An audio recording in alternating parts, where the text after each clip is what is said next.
সাকিব খানকে বলবো প্লিজ এইটা নিয়ে মনে কষ্ট রাখবেন না। বললেন নিশো।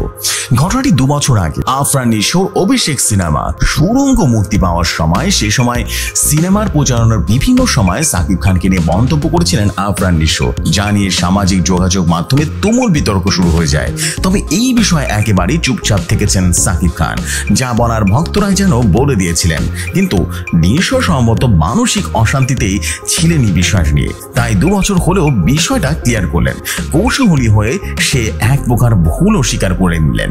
সম্প্রতি এক সাক্ষাৎকারে সেই সময়ের ঘটনা নিয়ে কথা বলেছেন আফরান নিশো। অভিনেতা বলেন, সেই সময় যেটা ঘটেছিল এইটা একটা ভুল বোঝাবুঝি ছিল, এটা খুবই অনাকাঙ্ক্ষিত ছিল। আমি সাকিব খানকে বলবো প্লিজ এইটা নিয়ে আপনি মনে কষ্ট রাখবেন না, এইটা কোনো ক্লারিফিকেশন দিচ্ছি না, আমি খুব স্পষ্ট এবং দায়িত্ব নিয়ে বলতে চাই এটা ভুল বোঝাবুঝি। কোনো একজন মানুষকে কেন্দ্র করে কটূক্তি করা কখনোই ইন্টেনশন ছিল না, সেটা এখনো নেই, সামনেও থাকবে না। অনেক সময় প্রাসঙ্গিক এবং অপ্রাসঙ্গিক অনেক কিছু কথা চলে আসতে থাকে, সেই কথার রেশ ধরে কেউ হয়তোবা চাইলে যে ঝগড়াটুকু একটু বাড়িয়ে দিই বা একটু কমিয়ে দিই।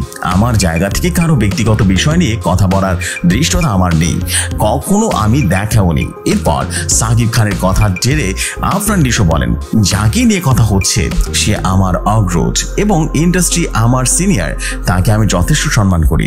আমার যখন সুড়ঙ্গ রিলিজ হয় তখন তার প্রতি যথেষ্ট সম্মান দেখিয়ে অনেক কথা বলেছি। একজন মানুষ যার এত দীর্ঘ ক্যারিয়ার, এত কিছু দিয়েছে ইন্ডাস্ট্রিকে, বিনিময়ে সে সম্মানটুকু অনেক বেশি ডিজার্ভ করে। নিশো আরো বলেন, এর বিনিময়ে তিনি সম্মান ছাড়া আর কিছুই চান না। আমার তরফ থেকে তিনি সম্মানের তুঙ্গি থাকবেন সবসময়। তারপরেও যদি একটা বিষয় তিনি বা সাকিব খানকে মনে করিয়ে দিতে থাকেন তাহলে বলবো আপনি এটা একদম মনে রাখবেন না, দায়িত্ব নিয়ে বলছি, এটা একদম ভুল বোঝাবুঝি।